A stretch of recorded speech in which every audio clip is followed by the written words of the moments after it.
Сайматсыва көрермен, күзде ағзаның сыр беруінің себебі неде? Бүгінгі видеом осы сұраққа жауап болмақ. Денсаулыққа пайдалы видеоларымды өткізіп алмас үшін каналыма тіркеліп лайк басуды және достарыңызбен бөлісуді ұмытпаңыз. Неге екені белгісіз, күзде көп адамның көңіл күйі бұзылып, кейбіреу күйзеліске түсіп жатады. Осы мезгілде жасы ұлғайған адамдардың денсаулығы жиірек сыр беретіні бар. Соған байланысты ел ішінде күз келді дегенше мұң келді десейші деп айтылады. Күзде ағзаның сыр беруінің себебі неде? Мамандардың сөзіне сенсек, күннің салқындауы, дымқылдылық, өткір жел жаздың ыстық күндерінде әбден үйренген ағзаға кері әсер етеді екен деп жазады Ауырмаңыз газеті. Сондықтан басқа мезгілдерге қарағанда күз кезінде денсаулықты ерекше күтіп, иммунитетті нығайтып отырған абзал. Ол үшін күнделікті тағам мөлшеріне құнарлы азық-түліктер мен сусындарды енгізсеңіз жетіп жатыр. Ал мына төмендегі кеңестер жас балаға да, ересек адамға да күзгі күйзеліске түспеуге көмектеседі. Бір ай ішінде күн сайын 5-6 дана грек жаңғағын жеп тұрыңыз. Шаймен бірге тәтті кәмпит орнына кепкен жеміс жеген жөн.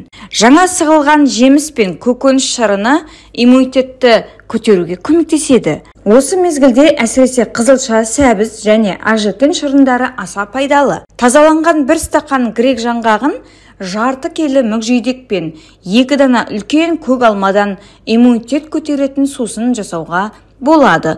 Ол үшін мүкжидекті алақанда умаждап, аздап жұмсартып алыңыз. Алманы қабығын аршымастан 4 бұрыштап турайды. Бәрін араластырып жарты стақан су және жарты келі қант қосыңыз. Енді жайлап қана жанған отқа қайнағанша қойыңыз. Осы сусынды таңертең және кешке біраз қасықтан шаймен ішіп жүрген жан санаулы күнде иммунитетінің көтерілгенін байқайды. Ал сусынды міндетті түрде тоңазытқышқа сақтаңыз. Бір ай бойы женшен спиртті тұнбасын қабылдау да күзгі қиындықтан құтқарады. Оны таңертең және кешке тамақтан жарты сағат бұрын 15-20 тамшысын сумен ішу керек. Мүмкін болса, иммунитетті көтеретін ванна қабылдаған жақсы. Ол үшін қарақат, итмұрын, бүрген, таңқурай, итбүлдірген жемісін немесе бұтасын бір ыдысқа салыңыз. Үстіне қайнап тұрған су құйыңыз. 5-10 минут бұқтырып қойыңыз. Қайнатпаны елегіштен өткізіп, ваннадағы жылы суға қосып, оның үстіне 4-5 тамшы балқарағайдың немесе майқарағайдың эфир майларын тамызыңыз. Дайын болған ваннада 10-15 минут жатыңыз.